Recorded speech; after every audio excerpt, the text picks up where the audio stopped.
1, fire.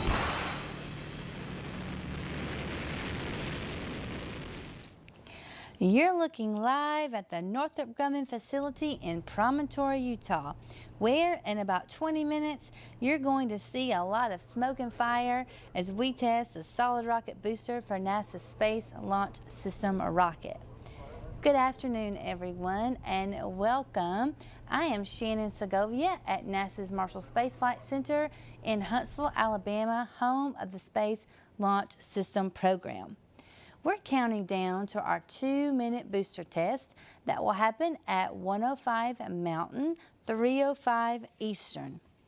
Be sure and follow us on social media. We will be taking your questions throughout the show on our social channels. You can use the hashtag AskNASA.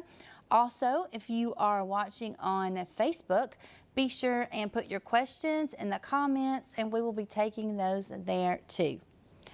NASA is building the Space Launch System rocket, or SLS, to send the Orion spacecraft on our Artemis missions to the moon. To launch missions to the moon, you need a lot of power and you need a lot of energy. And these twin solid rocket boosters that you see on this model provide 75% of the power needed to launch SLS to space.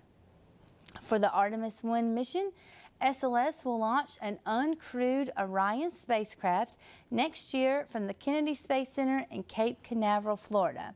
And this mission will really provide the foundation for NASA's deep space exploration missions.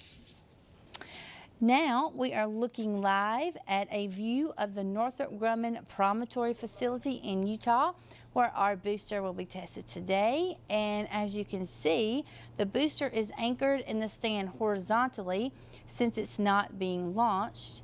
And today's test is called the Flight Support Booster Test 1, or FSB-1, and it is a ground test conducted with one booster. It's the first test that will examine materials and processes that may be needed to improve the booster on future Artemis missions. And the booster being tested today will fire for a little over 2 minutes and produce around 3.6 million pounds of thrust, just like the booster will do during launch. We are bringing you coverage today of the first Space Launch System Flight Support Booster Test at the Northrop Grumman facility in Utah. And we hope you all stay with us today because this test is going to be really, really cool. And we're about 17 minutes away from it. And while we wait, we are going to hear from a Northrop Grumman engineer who will tell us all about it and what we can expect to see today.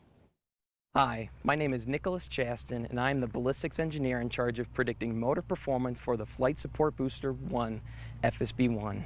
Here at the Northrop Grumman's Promontory, Utah facility, we manufacture the solid rocket boosters for NASA's Space Launch System that will launch Artemis missions to the moon and beyond.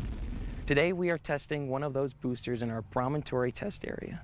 The SLS booster motor measures 167 feet long and 12 feet in diameter. We have successfully completed 5 previous tests to qualify for flight. This test, dubbed Flight Support Booster 1, or FSB-1, will evaluate new propellant materials and verify that all ballistic requirements of the motor are met. Preparations for this test began in March. The first of 5 segments was installed in the test bay in April, and the last one completed installation in June.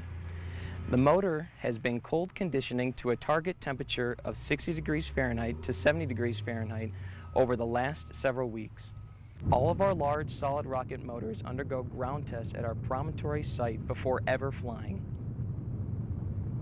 In addition to holding this 1.6 million pound motor in place, the structure houses all necessary electronics and instruments needed for motor firing and gathering performance measurements.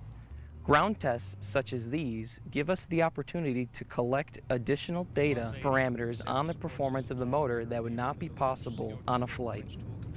Upon ignition, the motor at this target temperature will fire for about 122 seconds and produce 3.6 million pounds of thrust. The 5-segment SLS rocket booster is the largest solid rocket motor in the world. You're looking live at the booster in the test stand in Promontory, Utah. In about 15 minutes, you will see just how powerful this booster is. I've actually seen one of these booster firings in person, and I can tell you it is an awesome experience to feel your legs shake and to see this piece of hardware come to life that engineers and technicians have worked so hard on. The Space Launch System rocket is the most powerful rocket ever built, and it will send the Orion spacecraft to the moon for the Artemis missions. Even during this pandemic, NASA and our partners have worked very hard to protect and keep our employees and team members safe, all the while building hardware and conducting tests like the one you are about to see today. Now we're going to hear more about that from NASA Administrator Jim Bridenstine. Even in the midst of a pandemic, it is important to note that the United States of America can still do stunning achievements. We saw that recently when we launched Perseverance to Mars. We saw it when we launched Bob and Doug on a SpaceX Falcon 9 rocket in a crew capsule called Dragon to the International Space Station. Then we brought them home safely. We can do these things, and we can do them safely, even in challenging times. And now we're building the most powerful rocket in the history of humanity that will take not just the next man, but the first woman to the moon by 2024 in the Artemis program. This program is commercial in nature, but it's also international in nature. And so we're very grateful for our partners that are building the FSB boosters so that we can ultimately achieve the objectives of our nation and, in fact, lead the world. If you are just joining us, I am Shannon Segovia in NASA Communications. We are here today for the Flight Support Booster Test 1, or FSB-1, for the Space Launch System rocket from Promontory, Utah at the Northrop Grumman facility. We've been talking today about the SLS and about these rocket boosters that you see here on this model, and these boosters will help launch SLS to deep space. Now we're going to see a video that's going to give us a little more information about NASA's Artemis missions and our journey to the moon.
Only a few people in the world know what it's like to ride a rocket into space, and we are very fortunate to get to hear from one of those now.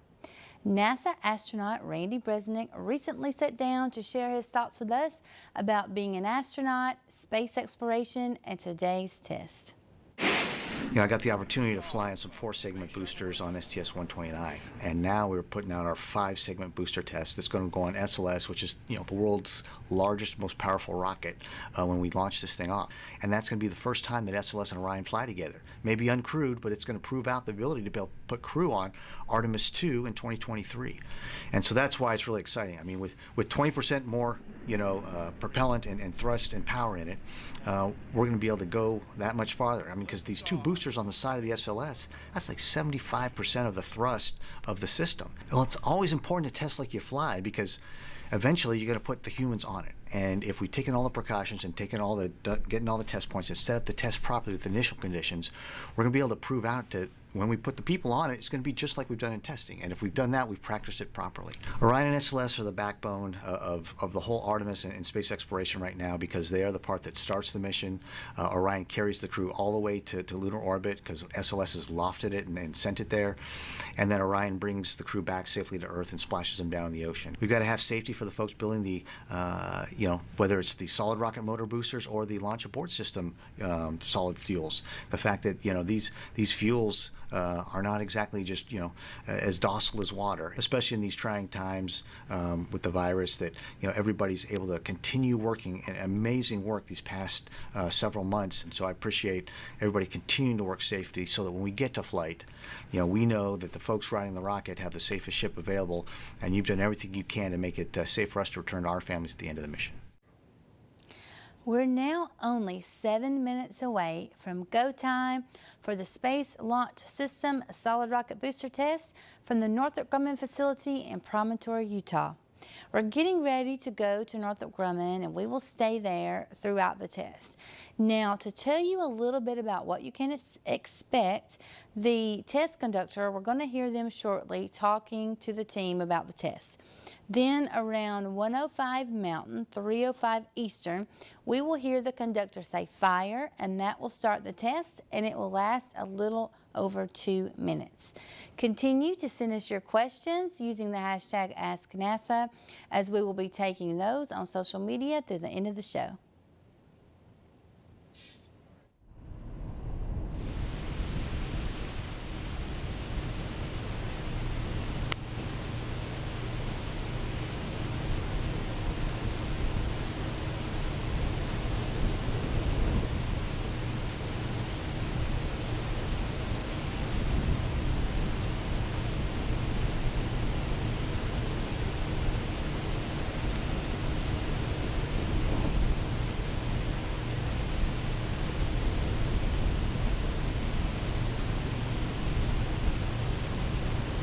T-minus 6 minutes.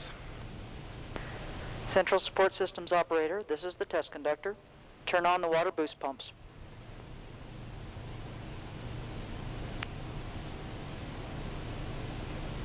Water boost pumps are on.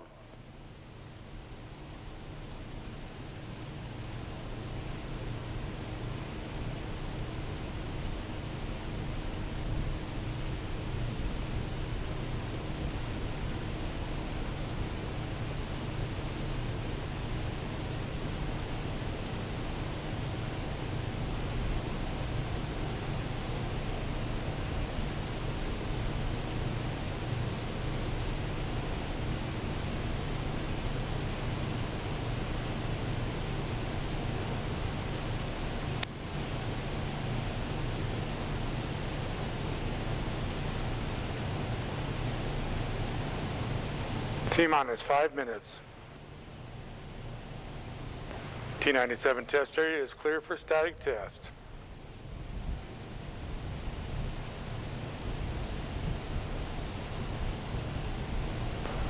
High-speed operators, verify systems.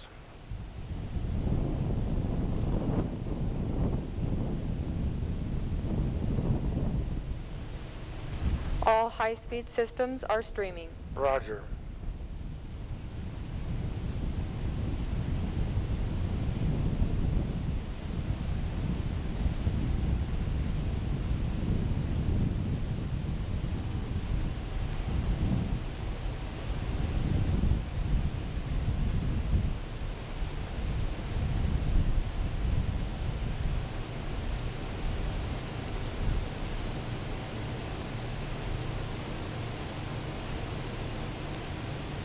T-minus 4 minutes. This is the test conductor. Report system status. Support systems are go for static test. Low-speed systems are go. High-speed systems are go. Motor temperatures are go. We are go for FSB-1 static test.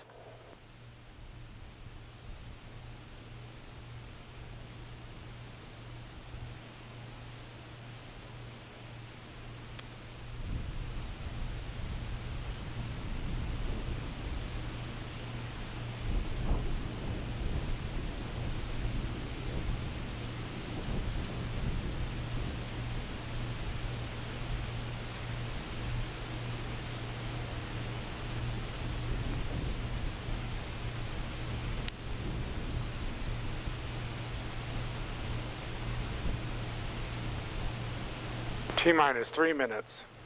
Low-speed data operators begin recording. High-speed data operators at T-minus 60 seconds begin recording. Report at that time. All low-speed data systems are recording. Roger.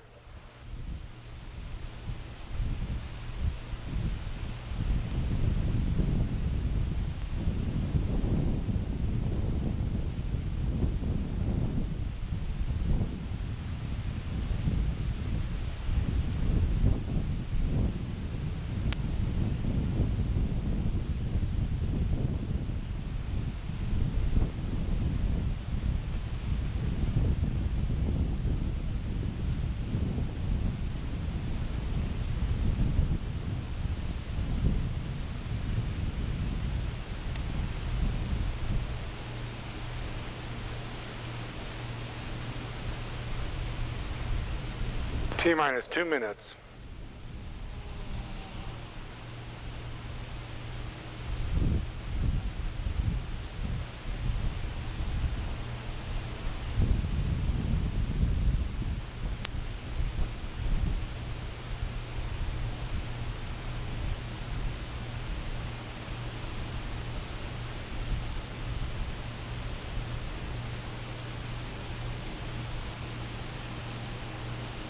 T-minus 90 seconds.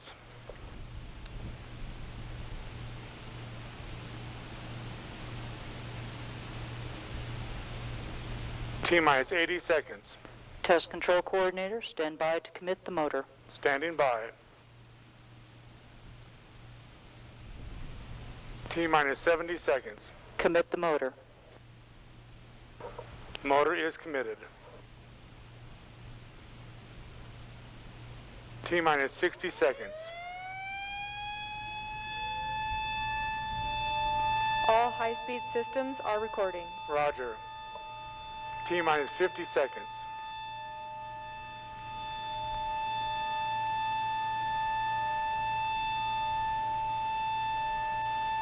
T-minus 40 seconds.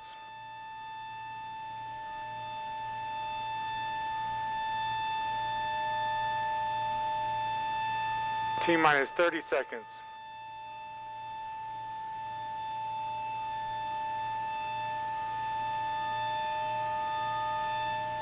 T-minus 20 seconds.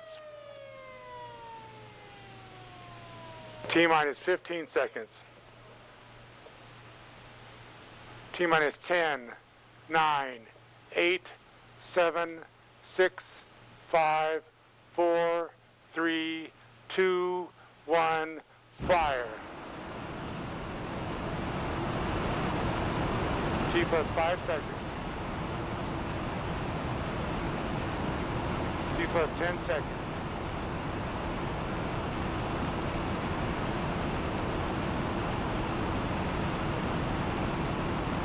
T plus 20 seconds.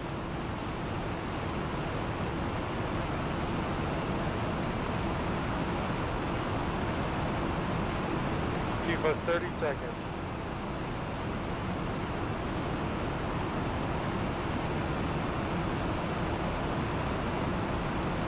T plus 40 seconds.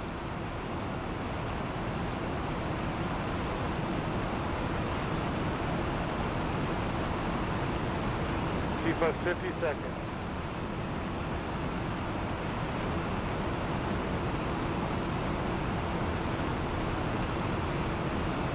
plus 60 seconds.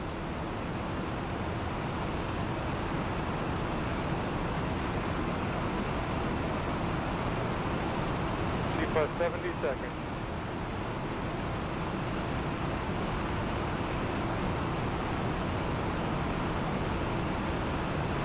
T plus 80 seconds. Central Support Systems Operator, enable the deluge, CO2, and quench tool controls. Enable. T plus 90 seconds. Open the accumulator enable valve. Accumulator is enabled.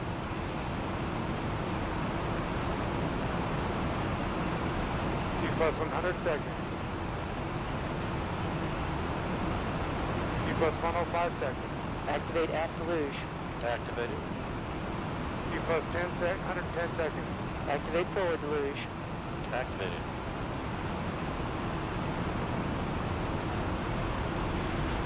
T plus 120 seconds.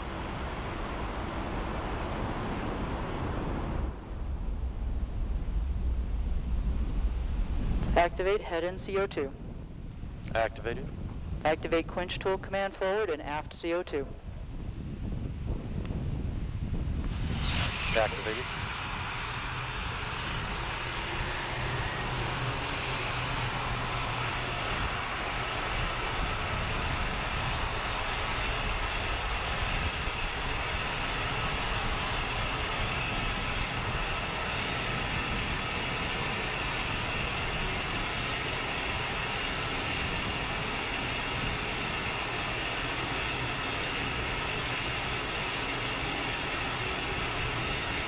T plus 170 seconds.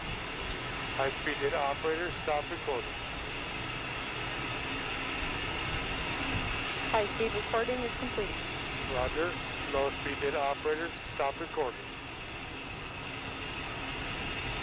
Low-speed data recording complete. Roger. Post-fire crew, report to the instrument room. Post-fire crew, report to the instrument room.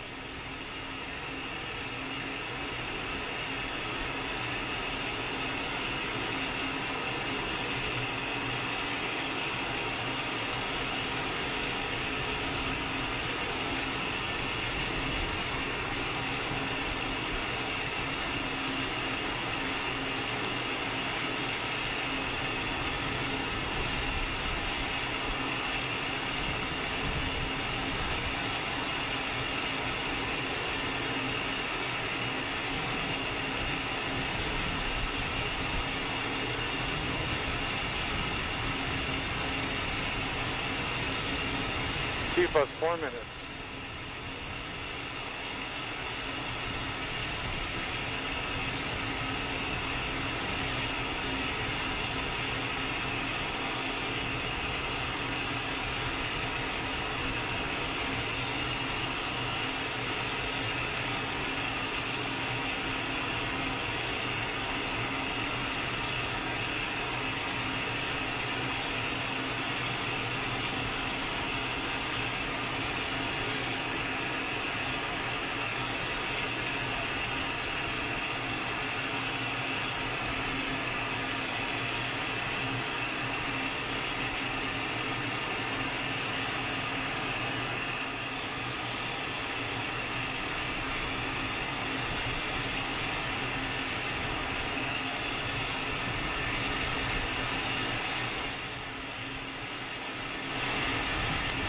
T plus 5 minutes.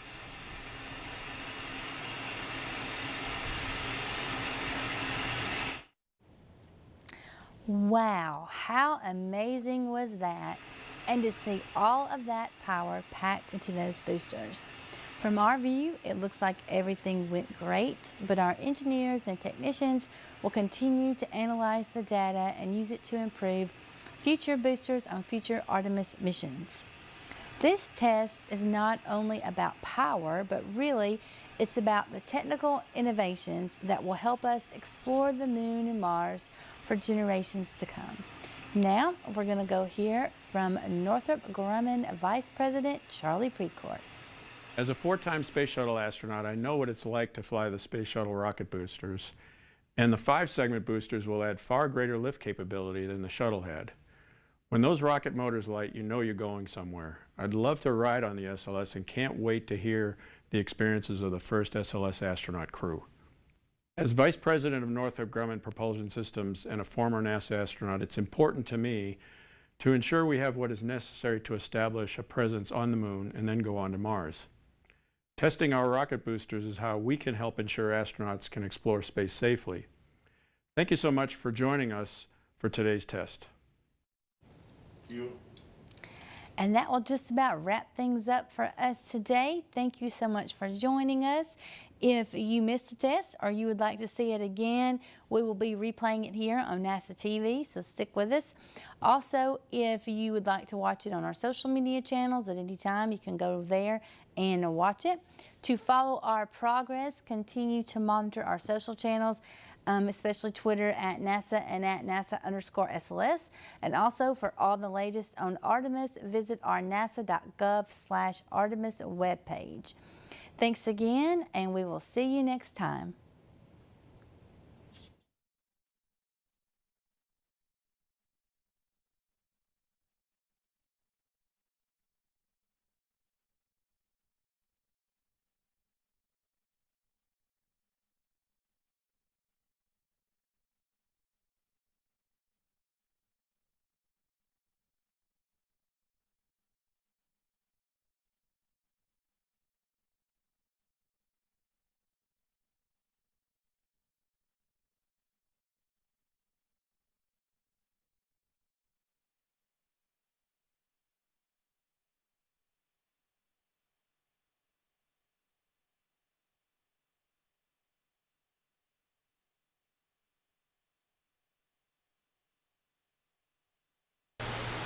T-minus 10.